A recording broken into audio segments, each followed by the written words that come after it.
You have $100 to spend and you want to soundproof the entire room, but how is that possible with just $100? Well, you might actually be surprised because if you break it down with $20 for each parts of the room, $20 for the doors, windows, ceiling, floors, and of course the walls.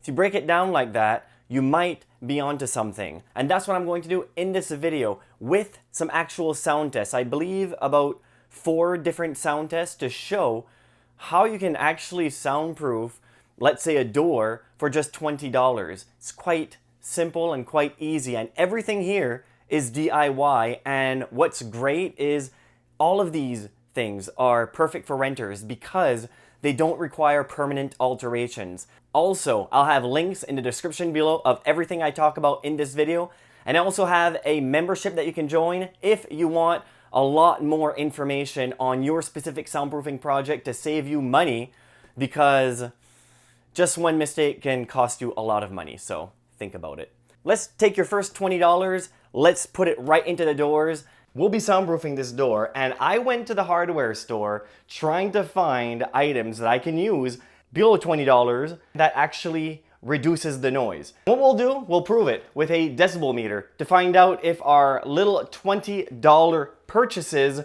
to soundproof this door actually works and if it's worth it. What people don't know is most of the noise will be creeping out wherever you see light. Anywhere that you see cracks around this door, noise will also flow through if you see lighting come through. As you can see, this door is not sealed very good. So that's what you want to do. You want to get rid of those light bleeds. If you can get rid of that, you can get rid of some of the noise that's creeping through. The first thing that you'll want to see is if this piece right here, the small door jamb around the door, if this piece is tight or if you see light bleed coming through. If you see light bleed coming through this piece, you'll need to tighten that up, fasten that tighter onto the wall. But before we begin our little project, we'll take a sound test to see how much noise goes through.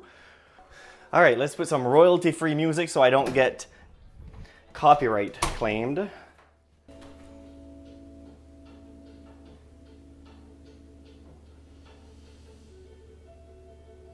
So basically it's between 43 to 48 decibels. Let's see if we can reduce that amount for 20 bucks. So U-shaped door sweep, it comes as, basically it's universal. So it should fit your door, and then you just measure it and you cut it. All right, so let's slide this in. Shoot, I forgot this freaking thing. This won't work, this will not work. Take that off to reinstall it. Now this is much better. Now that you have the door sweep installed, you just mark where you need to cut it. So all you need to do to cut it to size is just use some scissors. As you can see, I already did this, but I'm just perfecting it now. The plastic is very thin, but still pretty rigid. Slide that in and it should be a perfect fit for your door. A door sweep like this will also work, but this one does work better. All right, so now that we have that installed, we can check out and see how much just a door sweep reduce noise, because these door sweeps are under $20. These ones are even cheaper. So if your budget is very limited, then this one would also work. Only difference between this one and that one, this is not a U shape, and you just also universal sizing. You just put it under and you attach it. So this one is more permanent. This one, slide it out if the air handling unit can't handle it. Put that on the other side and see if there's any improvement. Between 40 and 44. Let's see if we can reduce that even more by one more thing. Less than $10 item. You can get Weatherstrip that is, well, this one I believe, was around $10. One thing you have to do before you install the Weatherstrip is simple, but it's something that even I have forgotten in the past and then wonder, why is the Weatherstrip not sticking? And I've had comments also in the past, why is the Weatherstrip that you recommended not sticking? Reason for that is, well, just touch around. It's full of dust. This self-adhesive is not going to stick to dust. So one thing that you need to do is clean it and also make sure that it is completely dry. We just want it clean enough so the adhesive sticks. Now the Weatherstrip that you should use for this exercise is thin Weatherstrip that is easily squishy, because if you get a Weatherstrip that doesn't squish very easily, then closing the door might be a challenge because it might just be too tight to close.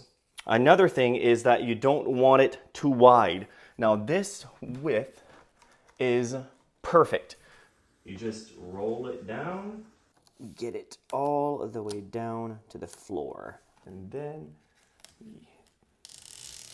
bring it down. And this foam, as you can see, is pretty squishy, so it will seal that small gap without impeding you from closing the door.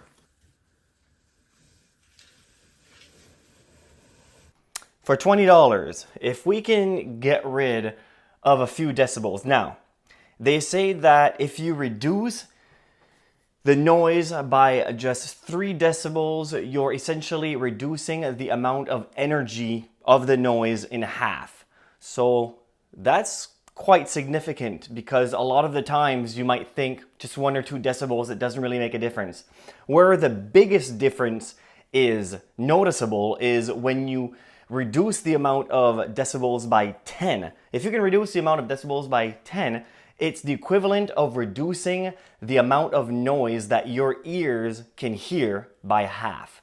So every 10 decibels, you're essentially reducing the noise in half. So when we talk about soundproofing, you just have to realize that we're not going to get rid of all of the noise, but at least if we can get rid of some of the noise to make it, or some of the noise that goes out of the room in this case, at least it makes a little bit or a significant difference depending on where you stop, because this is soundproofing a door for $20. So we're not going to do too much, but this is still something that you can do, especially if you live in a rental. So now we'll do another sound test just to see if there is a significant difference. Well, as you can see, just that thin layer of Weatherstrip, which wasn't very expensive and is not that thick, as you could see, it's very spongy. So you're able to close the door a lot easier. We saw the decibel reading go into the 30s, 39, 38. That's something that we didn't see earlier. So you did see a reduction in noise from now 38, 39 to 42, 43. So that's quite a difference in noise reduction when you seal the bottom door gap and around the door. There are, of course, many other things that you can do to soundproof the door a lot more effectively. But before you do any of those extra things, like replace this door with another thicker door, or I guess denser door, try this first. Because even if you do change a hollow core door, now this is a hollow door, like most interior doors, you hit it and it's kind of hollow, you can switch that out for a solid core door. So basically all that means is, so inside this hollow door, it's essentially a honeycomb shaped piece of cardboard that just makes it so these pieces of really thin wood stays together. It doesn't go in, it just stays more stable. A solid core door, however, the entire door, it's not solid wood. That is even better and a lot more expensive than a solid core door. It's basically compact sawdust. So it is denser. There's no holes in the door. There's no gaps. It's completely solid from top to bottom, a solid core door. And the thing is, it doesn't cost that much more than a hollow core door, about double the price, and you can have a door, a solid door, look exactly the same as your hollow core door, and you won't even notice that it's a different door if you have a bunch of the same doors in the hallway. But even if you do change the door from a hollow to a solid core door, you still should put a door sweep and some weather strip around the casing. If you have an inch gap underneath the door, yeah, a lot of noise is coming through that gap. So it's not a huge shock. Then by just installing a door sweep, you're cutting the noise by a handful of decibels. What can you do to a wall that can actually stop sound waves for just about $20? Well, there are a few ways that you can reduce some of the noise from going from room to room. Even if you're renting, you can still apply these methods. All right, so the first thing that you should do is look at the wall as a whole and look if there's any gaps or cracks onto the wall. One thing that people might not have thought of is the electrical outlets and light switches and also the baseboards. We'll start with the baseboards. If you rip out the baseboard gently, you might notice that there's quite a gap between the sheetrock and the floor. Now, you can close that gap. Regular silicone caulking is going to do the trick. It's going to seal that gap onto the floor. What's nice with this caulking is that it doesn't crack over time, letting noise bleed back into the room. And then you can just reinstall your baseboard. Next thing to look at is the electrical outlets and light switch. Pop off the face plates, but actually before doing that, go down and shut off the breakers, just for your own safety on those electrical outlets. Then come back and look between the sheetrock and the electrical box. And you might see a gap. Now what you can do, you can fill in that gap with some silicone caulking. Just make sure to only apply it in that gap, and if you over apply, just wipe off the excess so it doesn't interfere with anything electrical. And then reinstall the faceplate and you're good to go. And that's what you can do with just one simple tube of caulking, and just like the baseboard, do the same thing on the other side of the wall. Now, if the other side of the wall is unfinished, that's where it's going to be to your benefit, because then you can go behind the electrical box and actually use something called putty pads. You can buy these for $7, $8 each. These electrical boxes, they have holes because of the wires, but there are holes that has no wires in. You want to seal these gaps with the putty pad and just wrap it around the electrical box. Now you don't have to worry about fire, because this type of material was actually meant for fire safety. If there was some type of fire that began in the electrical outlet, then this would slow it down, hopefully long enough for the fire to be put out and not go throughout the building. You can also use it to seal those holes for soundproofing. That will work a lot better than just sealing the crack around the electrical outlet. If you can go behind the wall, perfect. How much noise is coming through on the decibel meter? Let's add this putty pad to see if it actually blocks enough noise. Let's check it out.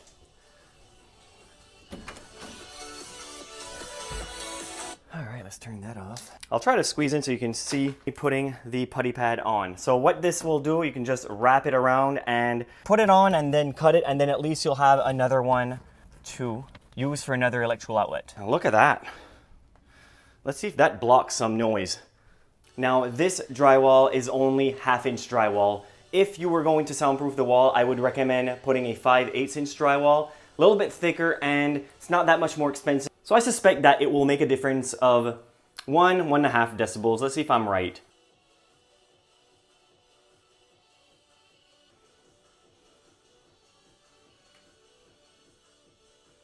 So as you can see, 1 to 1.5 decibel decrease, which makes quite a difference when, even though it doesn't sound like much, it makes a difference when you're spending a lot of money to soundproof the wall. You want to cover all those holes. Now, if you can't get behind the wall, if the wall is finished and you can't get to the electrical outlet box, then you're probably wondering, what am I going to do? I can't add the putty pads like you just did. One thing that you can do you can see the red right there. I think you have an idea where I'm going with this. You won't need as many putty pads, but you can put it directly behind the faceplate. Yeah, make sure there's no power there, because you might accidentally and kaboom. We don't want that. Now that you've sealed the holes, what else can you do to a wall that will only cost you around $20? One thing that you can do that won't cost you much is that you can rearrange the furniture in the room. I know it sounds pretty dumb, but hear me out. If you have the wall that you want to soundproof that is just open, exposed, and then you are putting furniture against the wall, you're putting canvases on the wall, and then what would work better is a bookshelf on the wall that you can fill with books, adding that mass. If you already have those things, then you can add it onto the wall. One good thing with a bookshelf, you can add blankets in between the bookshelf and the wall to muffle a little bit of the sound that would come in. That shouldn't cost you much if you already have the blankets. If you don't have the blankets, just try to get some second hand that costs you next to nothing. You won't be sleeping with them, you'll just be putting them behind a bookshelf. Another thing that you can do with those blankets is that you can just tack them onto the wall, but make sure that you fill the entire wall, because if it's only a portion of the wall, it's not going to be very effective. One thing that those blankets is going to do, it's going to act similar to acoustic foam or acoustic panels, where it's going to absorb the noise within the room. So if you're trying to soundproof from the noise outside coming in, adding blanket is not going to be as effective as adding those blankets on the other side of the wall where the noise is actually being made, because that noise is going to be absorbed into those fluffy materials all over the wall. Now, it's not going to be as effective as adding drywall onto the wall, but let's face it, blankets and drywall, they're different. But you can still use drywall, and you have a small room for home office, recording studio. You don't need that much drywall to fill in those walls. And drywall is going to block more noise than blankets. One thing is that all these methods do apply on an exterior wall. The one thing is that most exterior walls, they have windows, they have doors. Before doing anything to the wall, look at the windows, look at the doors. There are some ways that you can reduce the noise from outside coming inside for about $20. Let's begin. If you have an older window where there's cracks around the window frame, cracks around the window itself, between the window and the frame, if you can feel a draft, anywhere that you can feel air, well, sound will also come through. What you want to do is seal those gaps. You can use something that also stays rubbery over time that will cover those drafts, a silicone caulking. You apply that and you can seal that gap. You can also seal a gap right under the window. If the window has a weather strip that is kind of old and worn out, then replace it. They're not that expensive. But some people that are watching might have a window like this that you don't really require any acoustical caulking around the window just yet, because it's not terribly old. So what can you do? Drapes. Okay, probably have drapes, but are they thick drapes? These drapes are quite thin. There are some drapes that you can get that are 3-ply. They also call them blackout curtains. Some of them call them sound deadening curtains. That also raises the price. Blackout curtains is what you would be looking for. It's 3-ply, and what it does, it blocks the sun, but it also acts as a sound deadener. If you have a lot of road noise, a lot of rumbling, low frequency noise coming from outside, coming from the road, then adding sound deadening curtains, blackout curtains, will reduce a little bit of the noise coming in. And one thing you can buy these types of curtains for under $20. What I would suggest is not buying a pair, because when you buy a pair of curtains, what did I do here? When you buy a pair of curtains, you have the separation in the middle. What I would suggest is just buy one single curtain, a little bit larger than the window, larger than the window frame. It has to go at least 6 inches on each side past the window frame, on top and on bottom. What you can do to even make it better at blocking noise, because you will still have some nosebleeds going through the sides on top and bottom, you can sew a Velcro on the curtain itself. You can't really stick a self-adhesive Velcro. Most of the time it won't really stick for that long on the curtain, and when you go to rip it off, well, the Velcro stays, the curtain goes, and your patience probably goes with it. So sew it on to the curtain, and then stick another piece of industrial Velcro around the window frame. So that's another way that you can reduce the noise from coming in. These are all things that I would try before completely changing the window, spending hundreds of dollars, replacing the window for a thicker window, and then you might not be completely happy with the results making you add some sound deadening curtains or something of the sort. Another thing that works very well at soundproofing a window and is completely DIY, and I can keep it for under $20, which I am going to build one for under $20 in a future video, so make sure to subscribe. But in a past video, I built a DIY window plug that you attach onto the window. You build it the size of the window frame, a little bit smaller to make it fit, and then you just add a thick weather strip around to completely seal it. I used a bunch of stuff that I already had laying around, so it didn't cost me anything. But if you have to go ahead and buy all that material, then yes, it will cost you more than $20, but it is still worth it if you want to basically plug the whole window. If you're a shift worker and you have to sleep during the day, you can just plug the window, go to sleep, when you wake up, unplug it. Simple as that.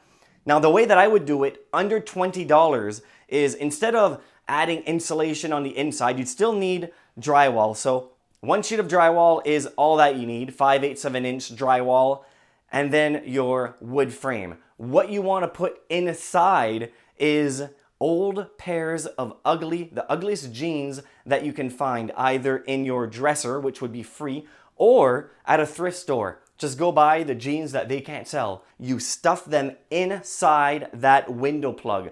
Jeans, a lot of people use them to insulate a house. They're eco-friendly and it's said to work. We'll find out in a future video if it reduces a lot of the noise. But you'll have that drywall on each sides of that window plug. That in itself is going to reduce a lot of the noise. But instead of adding some insulation on the inside, adding some pairs of jeans, plugging that window for under $20, it is doable. I do have a lot of other options on how to soundproof a window. It'll show you exactly, I think, 10 ways on how to soundproof a window. And some of those ways are expensive, but pretty cool because they work very well. And what's nice is these methods, it's all something that you can do even if you're renting. It's not something that requires you much. If your budget is very low, $20, what can I do to soundproof the ceiling? And what if you're renting and you're hearing all those stomping? There is a way that you can minimize a little bit of the noise coming in from upstairs. Now, as in soundproofing a wall you have outlets, you have light switches. It's going to let noise through if it's not properly completely blocked off. Same thing goes for the ceiling. What do you have on the ceiling? You usually don't have light switches, but you have the lights. It's held into an electrical box. That electrical box also has holes all over it to let the wires in and out, just like an electrical outlet or a light switch.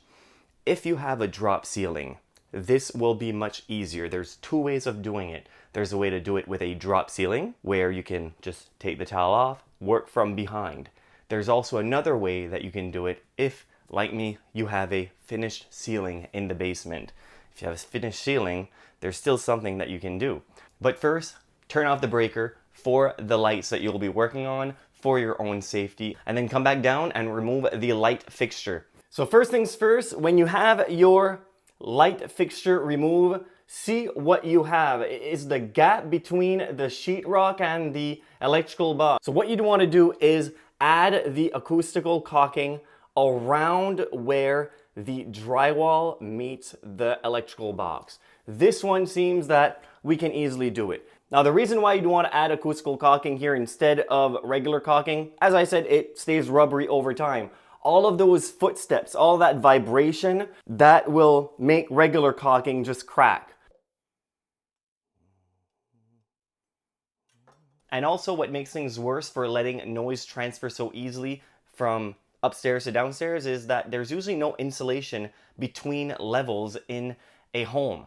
So what's left is an open cavity that will echo through. So every footsteps is going to echo through that cavity and is going to find a way to go down. And those cracks, those gaps is going to let some noise in. Now, it's not going to be a miracle soundproofing method that's going to eliminate all that sound, but one thing is for sure, if you are going to add some drywall onto the ceiling, if you are going to take soundproofing the ceiling seriously, if you have a big budget, you still have to take care of those gaps. You can't leave them open because it will let some noise in, even if it's not so significant. If you have a drop ceiling, instead of using caulking, you can use a putty pad. So if you have a drop ceiling, that's another soundproofing method for your ceiling that will only cost you $7, $8 because most of the time you might have 1 or 2 light fixtures to take care of. If that's the case, then perfect. Now for $20, if you have a big room, that's about as far as you can go. Some people would say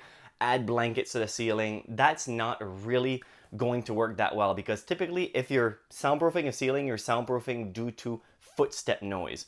If it is because of footstep noise, a blanket is not going to do much. It might decrease a little bit of airborne noise, which is people talking, but even then it's not going to do much. It's basically going to make the room that you're in just sound better because it's going to absorb the noise that you're making. It's not going to do much for the noise that they're making, infringing on your space.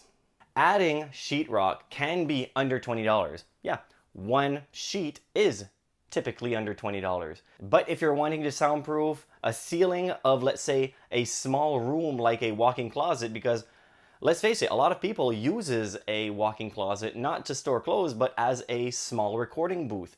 What's nice is that you can make a very efficient recording booth in a walk-in closet and you can soundproof it in a tight budget because the room is so small. So you can add a lot of material onto the wall, onto the ceiling, and it's not going to cost you near as much as soundproofing a big room. So if you have a small room, buying a sheet of drywall, slapping it onto the ceiling is going to stop more noise, like blankets or acoustic foam or acoustic panels. If you go on Google and you ask how to soundproof a ceiling, a lot of people are going to tell you, put some acoustic panels onto the ceiling. It's going to stop all that noise. It's not going to stop. It's not going to stop the noise from upstairs to come downstairs. It's not. I wish it was that easy. But drywall, it's a hard, dense material, and that is what's going to stop more sound waves from coming down. The thing is, however, drywall is going to work very good for airborne noise. Like I said, people talking, a TV, something without a lot of bass. But if it is for footstep noise, an extra layer of drywall is not going to really do much to soundproof those footsteps. It's going to decrease the noise a little bit, but it's not going to do as much to soundproof a ceiling as it would to soundproof a wall. Because typically, people don't walk on the wall. So the types of soundproofing methods that you would use for a wall differs from a ceiling and a floor. And it can be a little bit more complicated because you would have to remove the layer of drywall to be able to eliminate those footstep noise completely. It is doable, however, it does cost more than $20.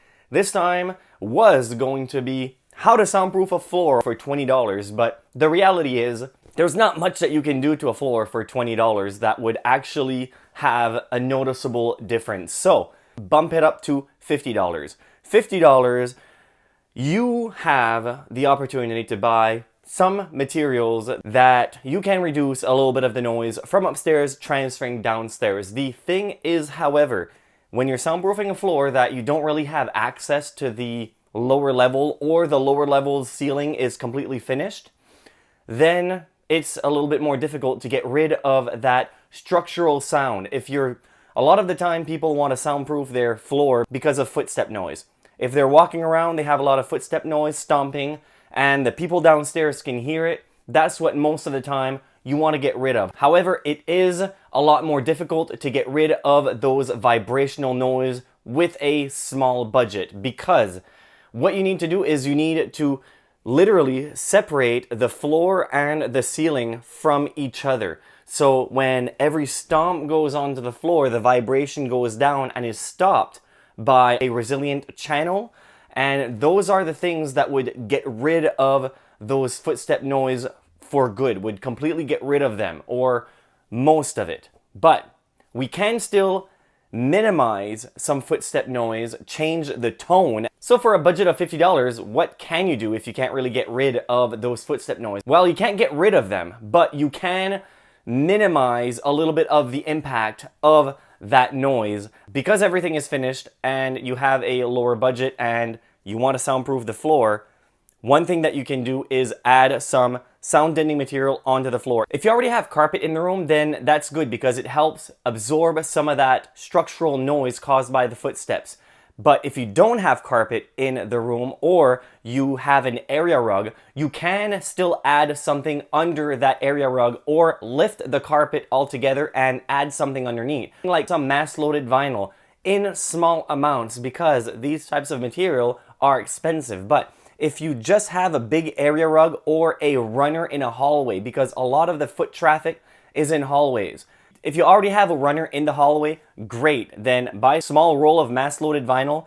Mass-loaded vinyl, it's a rubbery, dense, very heavy material. It's thin, but it's heavy, and it helps block and absorb noise. And by adding this type of material under a runner or under an area rug, that will absorb more noise than not having anything at all. But you can only use this in small amounts because it will run up your budget of over $50.